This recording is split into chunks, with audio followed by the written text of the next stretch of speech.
Para nuestro estudio esta mañana en la palabra de Dios, quiero que consideremos el Jesús milagroso. La semana pasada vimos al Jesús misterioso, el Jesús de los profetas del Antiguo Testamento. Ahora vemos al Jesús milagroso del Nuevo Testamento. Queremos tener una especie de perspectiva doble, así como leímos antes en la lectura de Hebreos 1, en donde encontramos que Dios habló en el tiempo pasado mediante los profetas. Ese es el Antiguo Testamento, y ahora Él ha hablado mediante su Hijo, y el registro de eso está en el Nuevo Testamento. El Nuevo Testamento presenta al Jesús milagroso. Todo acerca de Él es milagroso, todo acerca de Él es maravilloso, todo acerca de Él es inexplicable, humanamente hablando, todo acerca de Él es sobrenatural y divino. Y es importante que entendamos eso, para que podamos saber quién realmente es este Jesucristo. Vi un anuncio recientemente que señalaba la actitud, por lo menos de algunas personas en la temporada de Navidad. En letra muy, muy grande decía este anuncio impreso: Jesucristo, ¿qué piensas que es esto? ¿Tu cumpleaños? Una afirmación de burla, como si Jesucristo fuera alguien por quien estar preocupado. Y supongo que estamos algo sorprendidos por eso. Sin embargo, esperamos ciertas cosas de un mundo secular sin Cristo. Mucho más severo que eso fue un artículo que leí. Está fechado en UPI, Londres, y dice esto: varios teólogos protestantes británicos han desafiado la divinidad de Jesucristo, diciendo que Él nunca dijo ser el Hijo de Dios, sino que fue promovido ese estatus mediante influencias paganas y de otro tipo por parte de los primeros cristianos. Los teólogos el martes lanzaron su libro que escribieron juntos, titulado El mito de Dios encarnado, el cual, dijeron, fue un intento por presentar una postura ahora promovida por todos los teólogos. No todos, a pesar de lo que dicen. Por cierto, ese es un complot. Ese es un complot periodístico para hacer que la gente ingenua piense que todo el mundo está de acuerdo, cuando de hecho no lo están. Y es tan deshonesto como lo es su libro. Dijeron que la creencia en la encarnación de Cristo surgió en la primera iglesia mediante una fusión de tradiciones existentes paganas y judías de la venida de un ángel disfrazado. Uno de los escritores dice que, de hecho, no hay nada nuevo acerca de los temas centrales de este libro. La historia del cristianismo incluye varios desarrollos teológicos. El desarrollo que continúa es que el Jesús histórico no se presentó a sí mismo como Dios encarnado y es aceptado por todos los teólogos. Los laicos cristianos en la actualidad simplemente no están plenamente conscientes de esto. Jesús, el hombre en sí, no se presentó a sí mismo como Dios encarnado. A una conferencia periodística, un escritor dijo: creo que Jesús probablemente fue el ser humano más maravilloso que jamás vivió y estuvo abierto a Dios. Cuando trato de formar un retrato en mi mente de este Jesús y de sus enseñanzas, con la ayuda de 100 años de erudición disponibles a nosotros, siento que Jesús no fue un cristiano. Fin de la cita. Entonces el mundo secular se burla de Jesús. ¿Qué piensas que es esto, tu cumpleaños? Y el mundo religioso dice que Él ni siquiera es un cristiano, mucho menos el Dios encarnado divino. Entonces, aunque el mundo se vuelve algo sentimental acerca de los bebés y los pesebres, y es muy difícil no ser algo sentimental por la belleza de esa escena en los pequeños animales y las tarjetas hermosas y la familia, la calidez que este tiempo del año tiende a traer, la realidad es que el mundo todavía es muy antagonista hacia Jesucristo y necesita ver una reafirmación de quién es este Jesucristo. Y entonces, con eso en mente, quiero que veamos el Nuevo Testamento, y realmente no intento presentarle lo que yo pienso, solo quiero mostrarle algunas cosas en la palabra de Dios. Quiero el testimonio que venga de Dios mismo. No espero decir nada que sea muy profundo, de hecho, lo opuesto.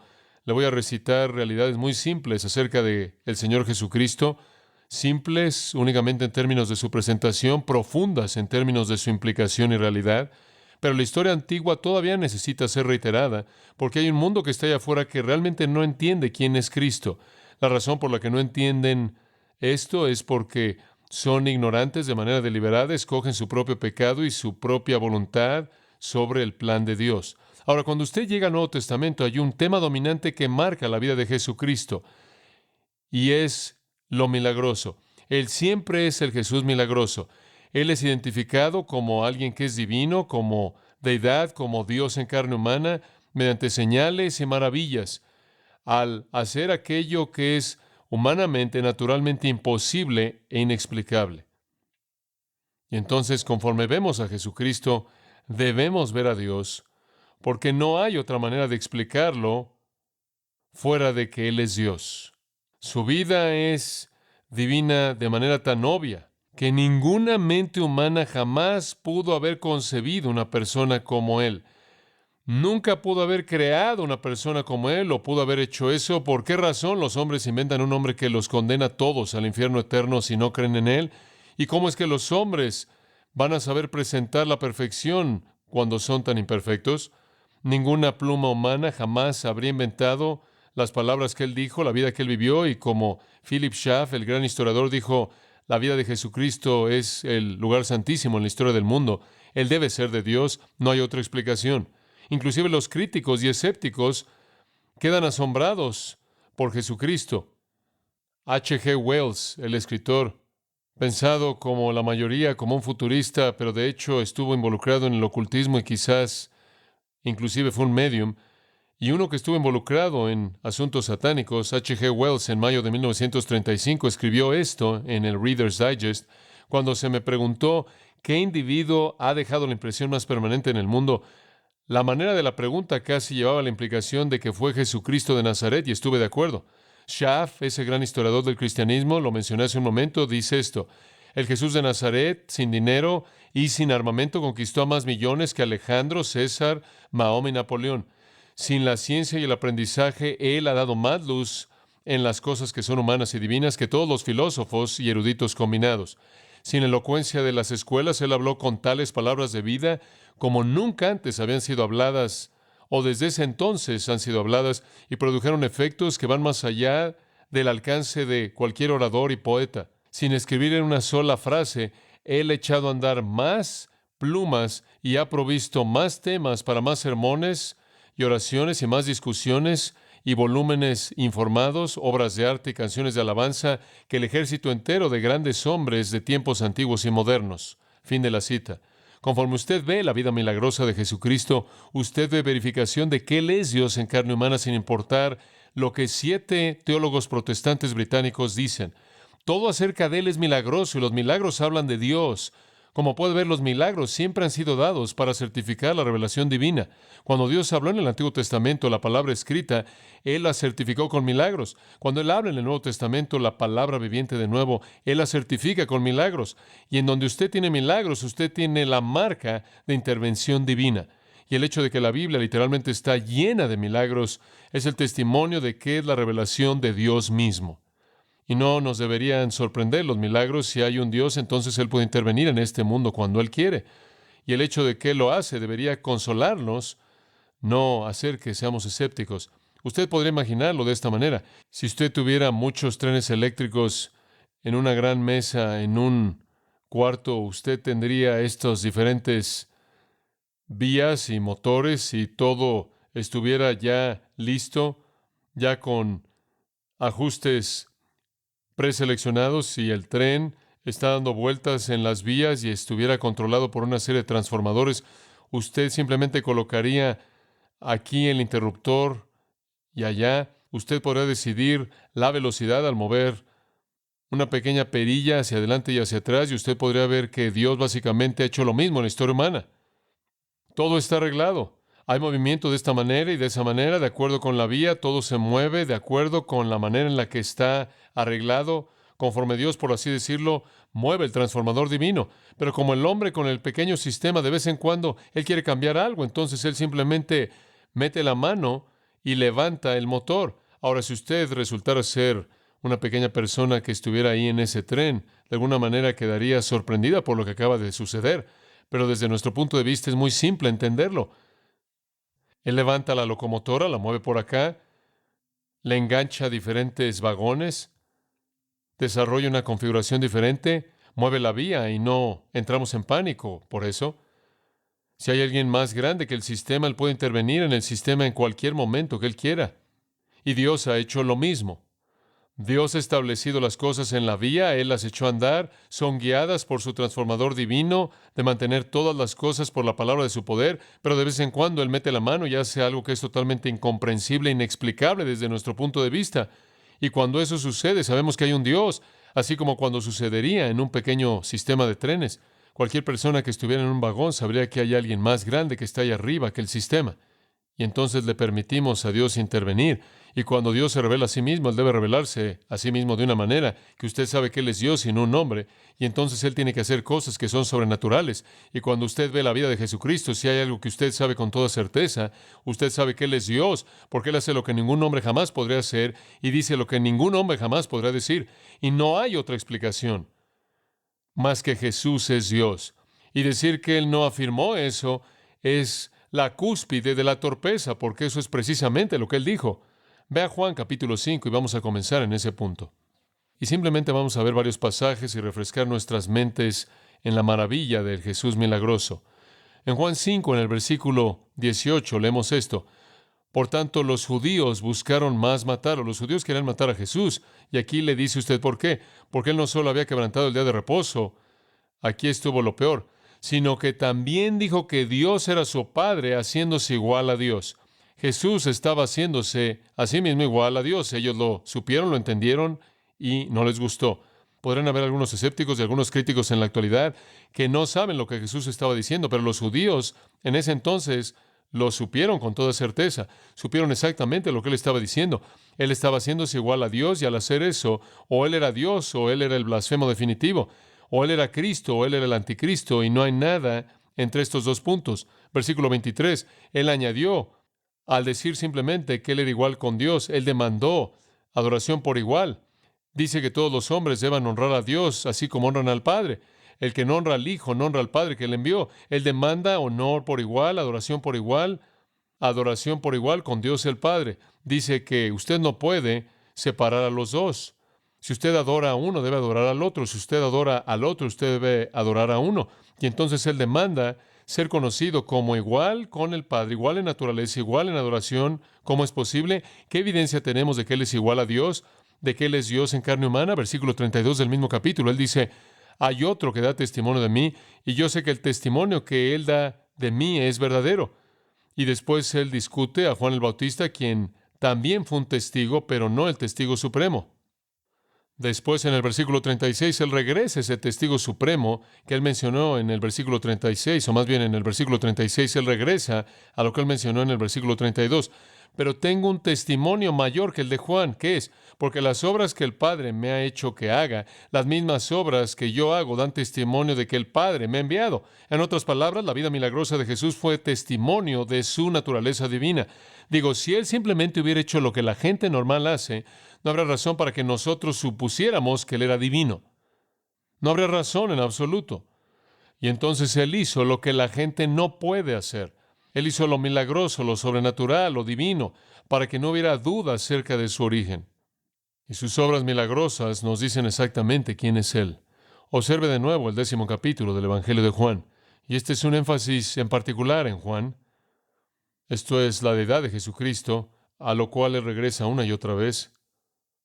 Pero de nuevo encontramos a los judíos en el versículo 24 confrontando a Jesucristo y le dijeron, ¿hasta cuándo nos haces dudar? ¿Hasta cuándo vas a estar revelándote a ti mismo de maneras en las que no son claras para nosotros? Si tú eres el Cristo, dinos claramente. Danos una palabra muy clara para que entendamos sin duda alguna quién eres. Y él respondió en el versículo 25, y aquí está la afirmación más simple que él podía hacer. Os he dicho y no creéis. Las obras que yo hago en el nombre de mi Padre, estas dan testimonio de mí. Si quieren un testimonio claro, vean mi vida. Vean mi vida, vean mis obras. ¿De qué otra manera pueden explicarme fuera de que soy divino? Nicodemo vino a Jesús de noche y dijo, sabemos que eres un maestro que ha venido de Dios, porque ningún hombre puede hacer los milagros que tú haces, a menos de que Dios esté con él. Nicodemo podía entender lo que ellos no podían entender. Dinos claramente, aquí está, tan claro como lo vas a oír. Vean los milagros de mi vida y entonces decidan. Y los milagros en el Nuevo Testamento son literalmente ilimitados, vastos. Y son verificados una y otra vez por masas de personas que son registrados para toda la historia humana. Son milagros verificables y son la palabra clara acerca de quién es Jesús. En Juan 14:11, Creedme, dice él, que yo estoy en el Padre y el Padre está en mí. Y si no puede nada más creer porque lo digo, entonces créanme por causa de las obras mismas. Créanme por lo que ven. En Lucas 7, Juan el Bautista envió un mensajero a Jesús. Él le dijo al mensajero, tú pregúntale a Jesús si es él quien creemos que él es él el Mesías. Y Jesús le dijo al mensajero, después de que él hizo la pregunta, regresa y dile a Juan esto, dile que los cojos caminan y los ciegos ven y los sordos oyen y los muertos son resucitados de la tumba. Y dile esas cosas, y él sabrá. Háblale de los milagros, háblale de los milagros. No hay un testimonio más grande de Jesucristo que el poder del Padre derramado a través del Hijo, y ese es el testimonio de Jesús mismo. Ahora vayamos a la palabra de Dios y veamos al Jesús milagroso y simplemente veamos varios elementos de la vida milagrosa de nuestro Señor. En primer lugar, su nacimiento milagroso en Mateo capítulo 1. Y únicamente vamos a tocar estos temas. Mateo capítulo 1. Su nacimiento milagroso. Versículo 18. Ahora el nacimiento de Jesucristo fue así. Estando su madre María desposada con José, ese fue un periodo preconyugal de compromiso, un desposamiento en el cual todavía no se habían unido en una unión sexual.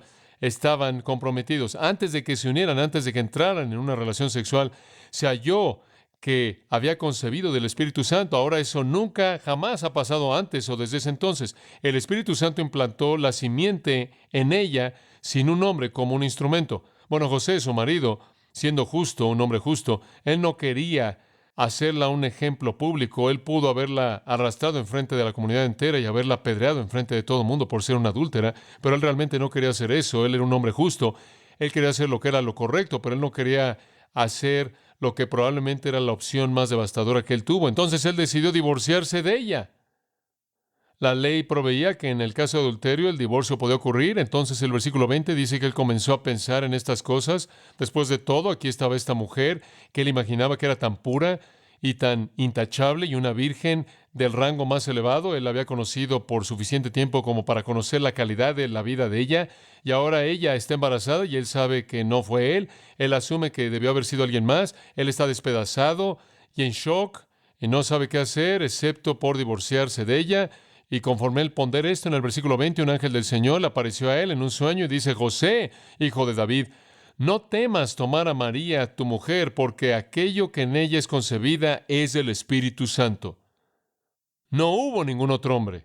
El Espíritu Santo hizo esto.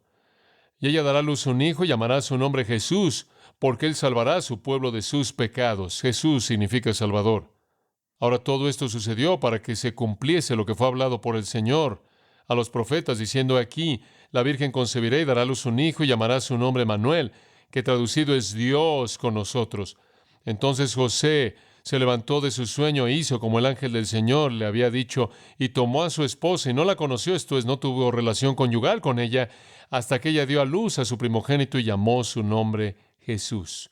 Ese es un nacimiento milagroso, un nacimiento sin un padre humano.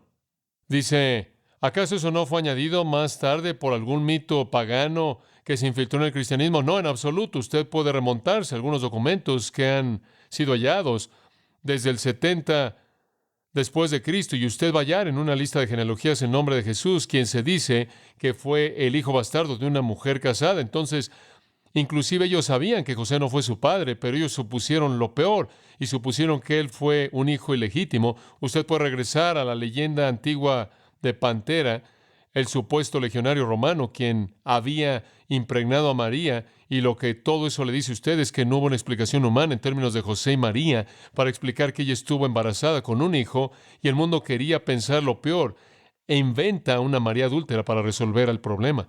Lo que nos dice eso, en verdad, es que hubo un nacimiento virginal que no puede ser explicado por los hechos de la naturaleza humana.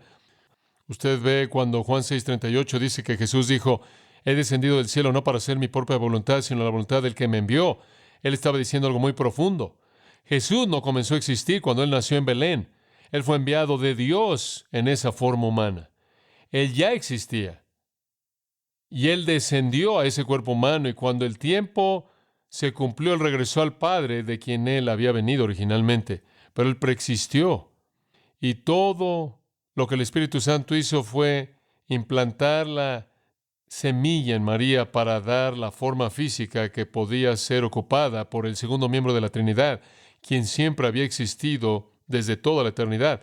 Esa es la razón por la que en Juan 1 dice de él, todas las cosas por él fueron hechas y sin él nada de lo que ha sido hecho fue hecho.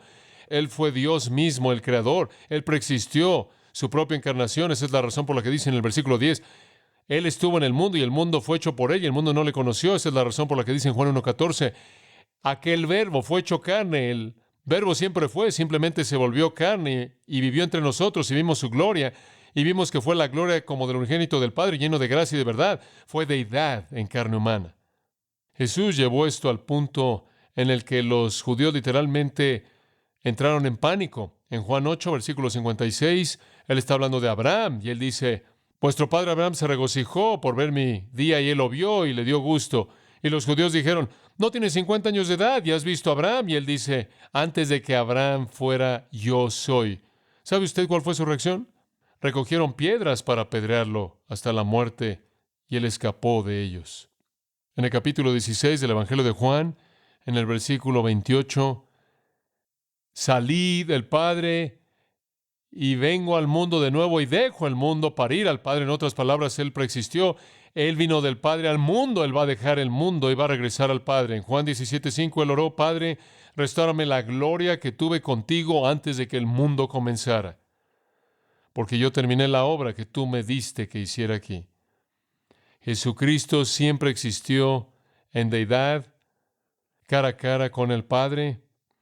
En el principio era el Verbo y el Verbo era Dios y el Verbo era con Dios. Proston Theon, cara a cara, una relación igual en la Trinidad y Él vino al mundo en la encarnación. Esa es la razón por la que en 1 de Juan 4, versículos 2 y 3, dice, si eres fiel al Evangelio y si genuinamente representas a Dios, vas a confesar que Jesús es Dios que ha venido en carne humana. Cualquier cosa menos que eso, tú eres el espíritu del anticristo. Y entonces un nacimiento milagroso es el comienzo del Jesús milagroso en lo que a su existencia terrenal tiene que ver. Dice en Hebreos 10:5, Dios había preparado un cuerpo para mí, de tal manera que el hombre Jesús fue Dios morando en forma humana. Dios hizo ese embrión de manera independiente de José y María, lo colocó en el vientre de María para cuidar de él antes del nacimiento. Cuando ese niño nació en ese cuerpo, fue colocado el Dios mismo de la eternidad. Claro que es una imposibilidad biológica, pero eso no nos sorprende, ¿verdad? Si hay un Dios, Él puede intervenir en el progreso natural y hacer lo que Él quiere. No, el nacimiento virginal no fue inventado por alguien. El nacimiento virginal es la única manera de explicar a Jesucristo. Eso es lo que la Biblia dice. No hay otra explicación. Hay más que eso. ¿Qué hay acerca de su vida sin pecado? Ese es un segundo elemento de su persona milagrosa. Observa Hebreos capítulo 4 y sigue como un corolario al primero. Si Él nació concebido por el Espíritu Santo, esperaríamos que Él fuera diferente del resto de la gente, y de hecho ese es el caso. En Hebreos 4:15 dice, porque no tenemos un sumo sacerdote que no pueda compadecerse de nuestras debilidades. En otras palabras, no vamos a acudir a alguien que no nos entiende, sino que fue tentado en todo según nuestra semejanza, pero sin pecado. Él no tiene pecado. No hay pecado en Él, en absoluto. En el capítulo 7, versículo 26 de Hebreos, de manera semejante dice que Él es un sumo sacerdote, quien es santo, inocente, sin mancha, apartado de los pecadores y hecho más sublime que los cielos. Él no necesita ofrecer un sacrificio por su propio pecado. Como puede ver, Él no tiene pecado. Y ese es el segundo elemento en su persona milagrosa. 1 Pedro 2, y aquí viene el testimonio de dos personas quienes vivieron con Él durante 3 años. Pedro dice en 1 Pedro 2, versículo 21, porque para esto mismo fuimos llamados, porque Cristo también padeció por nosotros, dejándonos ejemplo para que sigamos sus pisadas. Escucho esto, quien no hizo pecado. Ese es Pedro. Pedro estuvo con Él durante 3 años, lo vio de cerca, involucrado de manera íntima con Él, y Él dijo que Él nunca cometió un pecado, nunca. Juan, el amado, quien se recostó sobre su pecho, Algunos piensan que fue el más cercano a Jesús durante su vida en la tierra. Primera de Juan 3:5, Juan dice, y vosotros sabéis que Él se manifestó para quitar nuestros pecados y en Él no hay pecado.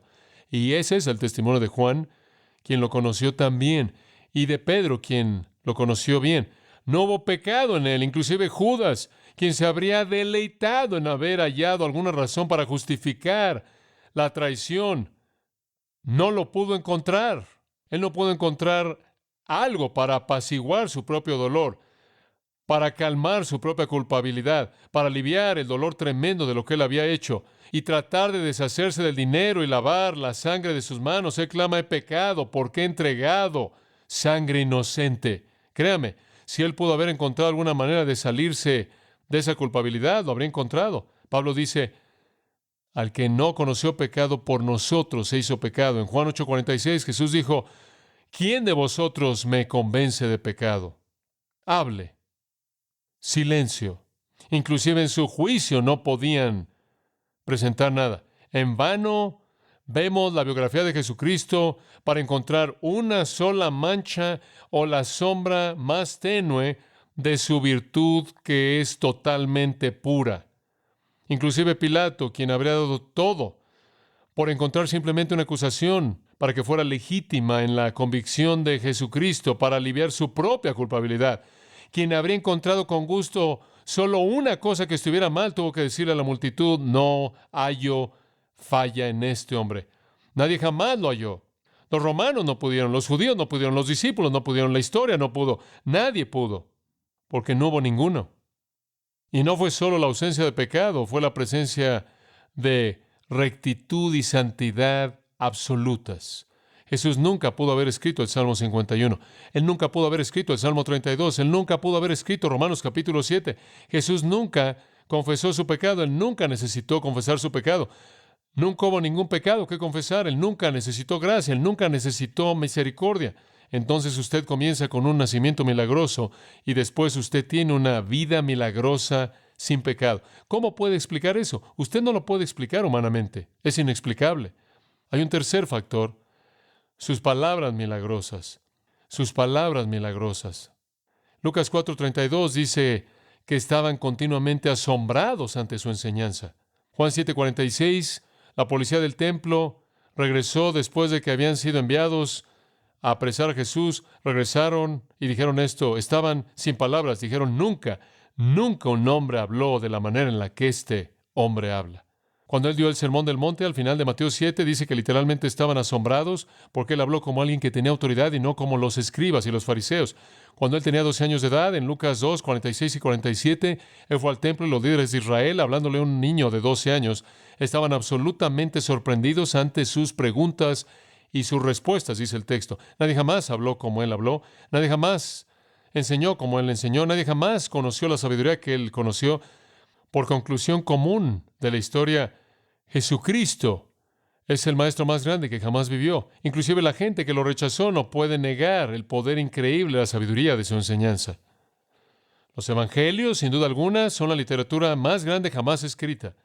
Son leídos por más personas, citados por más autores, traducidos en más idiomas, representados en más arte, incorporados en más música que cualquier otra cosa jamás dicha o escrita, y probablemente cualquier otra cosa combinada. Su grandeza yace en la espiritualidad pura, lúcida, al tratar de manera clara y definitiva y con autoridad con los problemas más grandes que se encuentran en el corazón humano.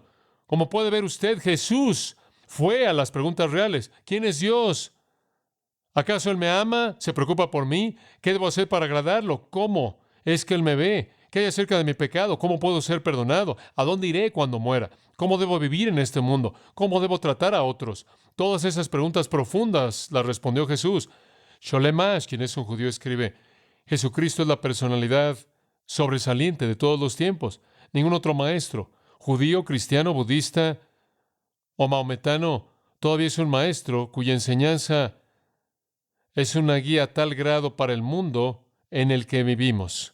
Otros maestros pueden tener algo básico para un oriental, un árabe, un occidental, pero todo acto y palabra de Jesús tiene valor para todos nosotros. Él se volvió la luz del mundo. ¿Por qué es que yo no debería como judío estar orgulloso de eso? Fin de la cita. enseñanza milagrosa. Nicodemo lo entendió. Él fue el maestro número uno en Israel. Quizás él vino a Jesús y dijo, sabemos que tú eres un maestro que ha venido de Dios. No hay otra manera de explicar lo que él dijo. Los fariseos y los escribas habían pasado sus vidas enteras tratando de aprender la sabiduría de la ley y se fueron dejando conversaciones con Jesús literalmente paralizados en un estupor, habiendo sido silenciados por sus respuestas. Él enseñó acerca de Dios y él sabía acerca de Dios. Él enseñó acerca de ángeles. Él enseñó acerca del cielo. Él enseñó acerca de la tierra. Él enseñó acerca del infierno. Él enseñó acerca del pecado. Él enseñó acerca de la santidad. Él enseñó acerca del pasado y lo interpretó. Él enseñó acerca del presente y enseñó acerca del futuro y lo predijo. Y nadie jamás le hizo una pregunta que él no pudo responder y nadie jamás presentó un problema que él no pudo resolver. Él sorprendió a la gente, él confundió a la gente, no hubo una explicación para sus palabras fuera de que él es Dios. Después hay otro elemento del Jesús milagroso, sus obras sobrenaturales. Y vimos un poco de eso inicialmente al comenzar esta mañana. Pero no hay manera de explicar las obras que Jesús hizo fuera de que Él es Dios en carne humana. Simplemente no hay manera.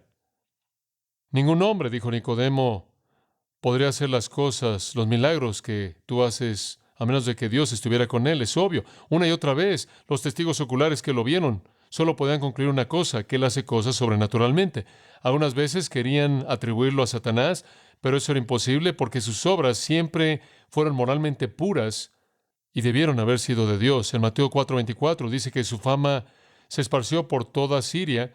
Le trajeron personas enfermas que fueron llevadas con diversas enfermedades y tormentos, que fueron poseídos por demonios, y aquellos que eran epilépticos y tenían otros problemas, y Él los sanó a todos. Él los sanó a todos.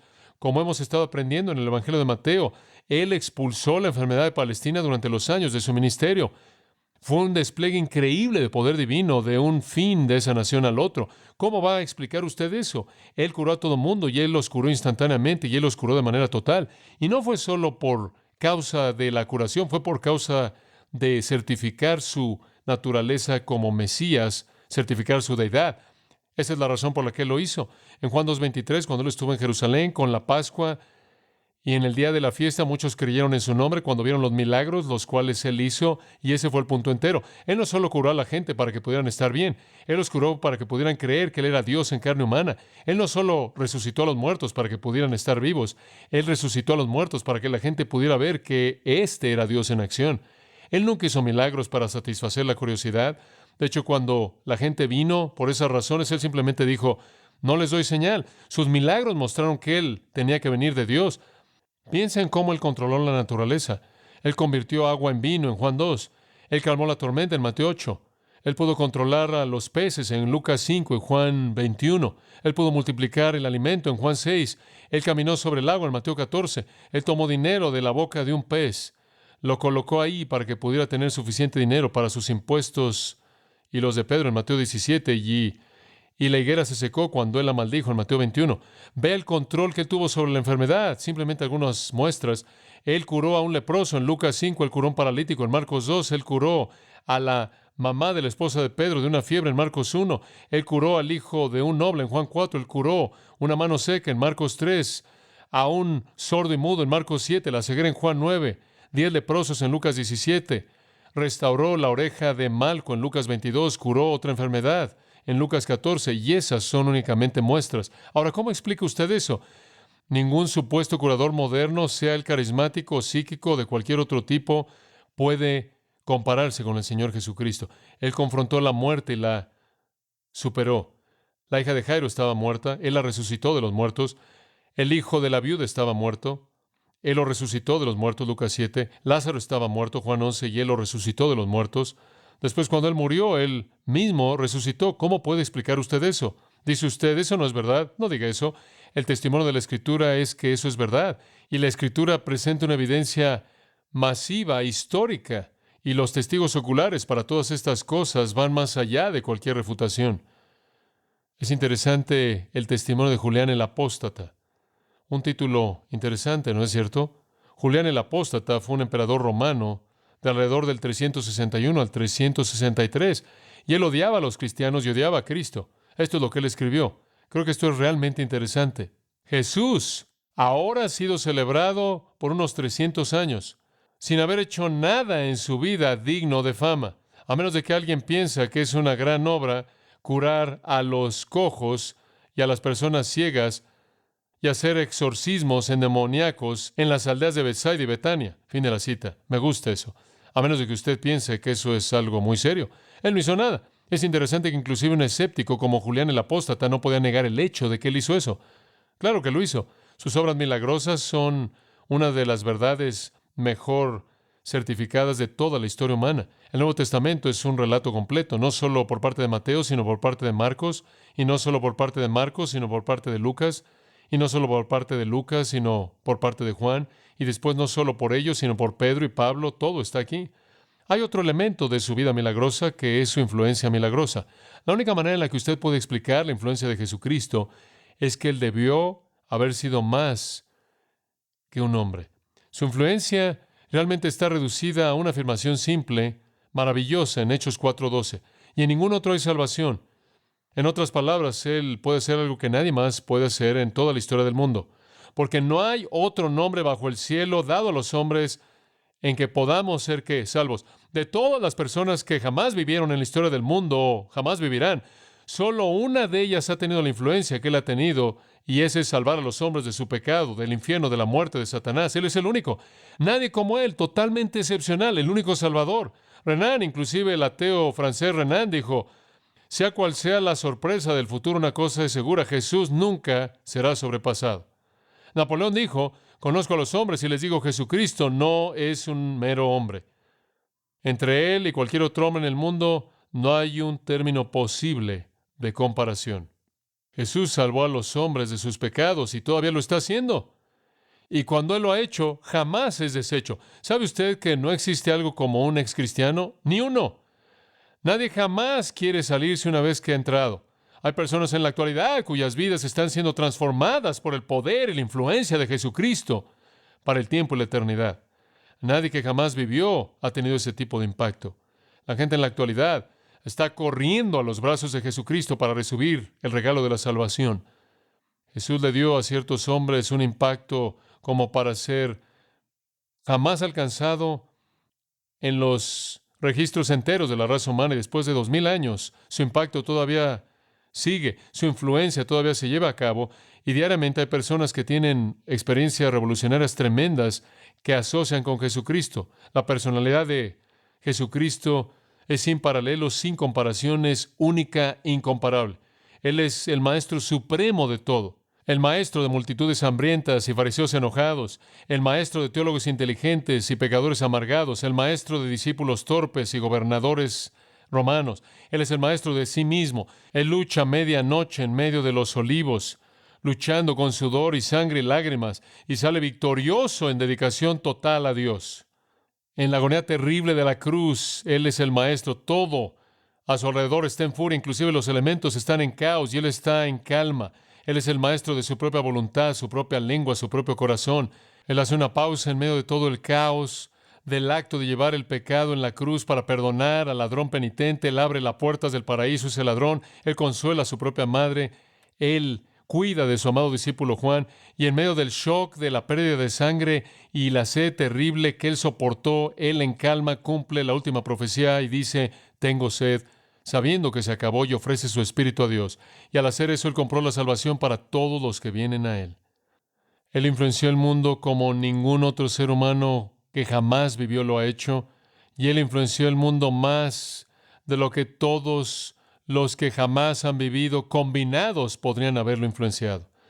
Piensen en lo que Él hizo. Él dijo: yo soy el camino, la verdad y la vida, y nadie viene al Padre sino por mí.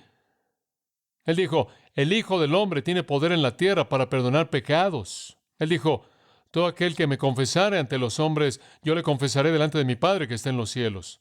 Él dijo: todas las cosas me han sido entregadas por mi Padre, y nadie conoce al Hijo sino el Padre. Y ningún hombre conoce al Padre sino el Hijo, y aquel a quien el Hijo lo quiera revelar. Él dijo: yo soy la resurrección y la vida. El que cree en mí, aunque estuviera muerto, vivirá. Y el que vive y cree en mí nunca morirá. ¿Crees tú esto? Él dijo: todo aquel que pierda su vida por mi causa la hallará. Él dijo, yo soy la luz del mundo, el que me sigue no andará en tinieblas, sino que tendrá la luz de la vida. Él dijo, el Hijo del Hombre ha venido para entregar su vida en rescate por muchos. Él dijo, todo aquel que beba del agua que yo le doy nunca tendrá sed. Él dijo, venid a mí todos los que estáis trabajados y cargados, y yo os daré descanso. Él dijo, el cielo y la tierra pasarán, pero mi palabra nunca pasará. Él dijo, antes de que Abraham fuese, yo soy. Él dijo, sobre esta roca edificaré mi iglesia, y las puertas del Hades no prevalecerán contra ella. Él dijo, yo soy la puerta, yo soy el pastor, yo y el Padre uno somos, yo soy el pan de vida, y siguió y siguió. Como puede ver de manera única, en cada una de esas afirmaciones, Él dijo ser algo que nadie más en el mundo entero jamás podría ser: el Salvador. Su influencia es sorprendente y milagrosa. Finalmente, el último elemento de su influencia es su poder milagroso sobre la muerte. En Hebreos capítulo 2, en el versículo 14 dice, Jesús adoptó carne humana para que mediante la muerte Él pudiera destruir al que tenía el poder de la muerte, este es el diablo, y librar a aquellos que mediante el temor a la muerte estaban toda su vida sujetos a servidumbre. Dice que Él adoptó forma humana para conquistar la muerte y lo hizo. Él controló su muerte. Él dijo, nadie me quita la vida. En Juan 10, yo la pongo de mí mismo, y lo hizo.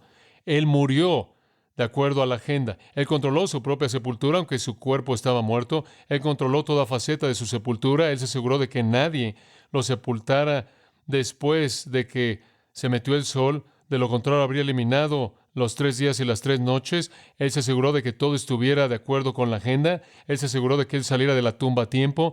Aun cuando su cuerpo estuvo en la tumba, Él estaba ahí en su espíritu proclamando victoria sobre los demonios caídos ahí en el foso. Jesús controló todo elemento de su muerte, todo elemento de su sepultura, todo elemento de su tiempo en la tumba y su resurrección también. Él tuvo poder sobre la muerte. Él conquistó la muerte. Él dijo, como Jonás estuvo en el vientre del gran pez 3 días y 3 noches, así el Hijo del Hombre estará en la tierra. Él dijo, destruid este templo y en 3 días, ¿yo qué? Lo levantaré. Él lo hizo. Y la tumba vacía es evidencia, y la aparición a más de 500 testigos oculares es evidencia, y los discípulos llenos de poder salieron a predicar a Jesucristo resucitado, quienes antes habían sido cobardes, que estaban ahí escondiéndose en un rincón, y eso es evidencia de esto. El nacimiento de la iglesia es evidencia. ¿Cómo es que usted va a explicar este individuo, nacido de una virgen, vivió una vida sin pecado, dijo cosas que eran tan profundas que nunca pudieron haber salido de una mente humana, hizo cosas que no pudieron haber sido hechas en el ámbito natural, conquistó la muerte e influencia al mundo continuamente? Usted no puede explicarlo a nivel humano. Eso es imposible. Piénselo de esta manera. Si Dios se volviera un hombre, ¿qué pasaría? ¿Qué pasaría si Dios se volviera un hombre? Bueno, en primer lugar, si Dios se volviera un hombre, esperaríamos que Él tuviera un nacimiento milagroso, ¿verdad? Digo, si Dios se volviera un hombre, sería una entrada espectacular. Así fue con Jesús. Si Dios se volviera un hombre, esperaríamos que Él fuera diferente del resto de nosotros, que fuera santo. Jesús lo fue. Si Dios se volviera un hombre, esperaríamos que sus palabras fueran las palabras más divinas, más claras, las más poderosas, las que tuvieran más autoridad, las más genuinas y más puras jamás pronunciadas. Y así fueron las palabras de Jesús. Si Dios se volviera un hombre, esperaríamos que Él manifestara poder sobrenatural. Jesús lo hizo. Si Dios se volviera un hombre, esperaríamos que tuviera un impacto universal y permanente en el mundo. Jesús lo tuvo. Y si Dios se volviera un hombre, esperaríamos que Él pudiera conquistar la muerte. Jesús lo hizo. ¿Sabe una cosa? Si Dios se volviera un hombre, sería Jesús, y lo fue. Y ese es el significado entero de la Navidad. Eso es todo. Y ese es el punto entero del Nuevo Testamento.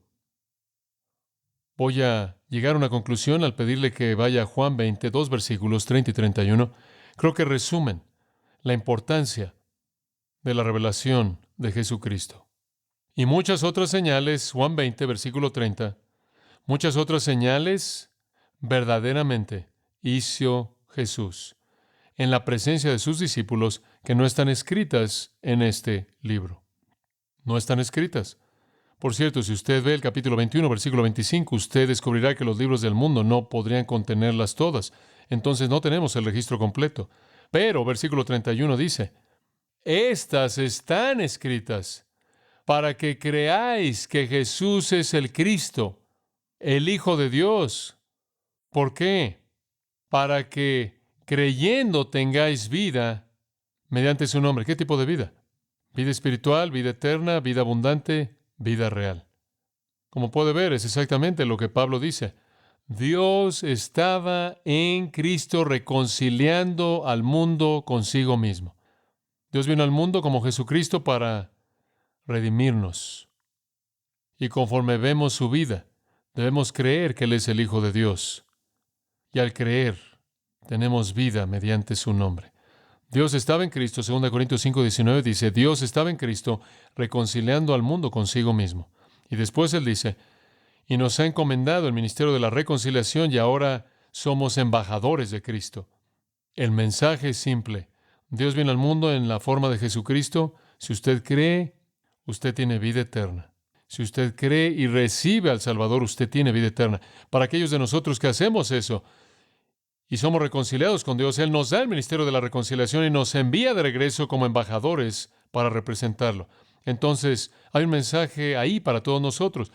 Si usted nunca le ha entregado su vida a Jesucristo, ese es su mensaje para usted. Ese es su regalo para usted. Si usted le ha entregado su vida a Cristo, sabe que usted también ahora es llamado a ser un ministro de reconciliación, a salir como un embajador para Jesucristo y llamar a otros al reino, para decirle a otros que se reconcilien con Dios. No hay manera de explicar a Jesucristo fuera de que Él es Dios en carne humana.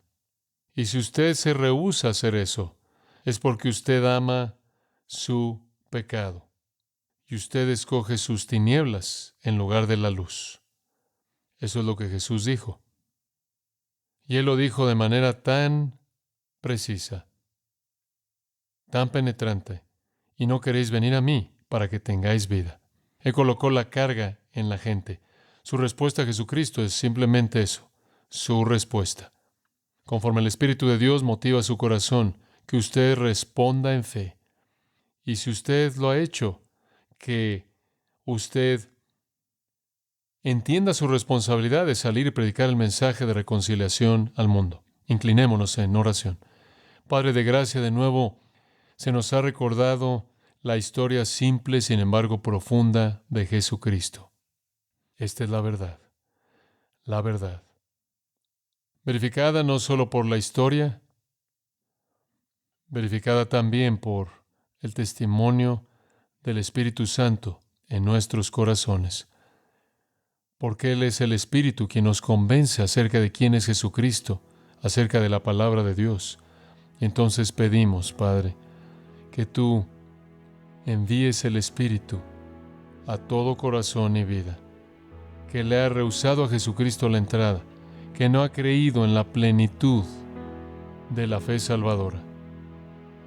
Que el Espíritu de Dios pueda traer esa fe verdadera, convenciendo de pecado, volviendo el corazón hacia Cristo.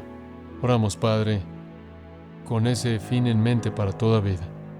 Oramos también por aquellos que te conocen, que ellos, en gratitud por la reconciliación que han recibido, lleven la palabra de la reconciliación al mundo que nos rodea.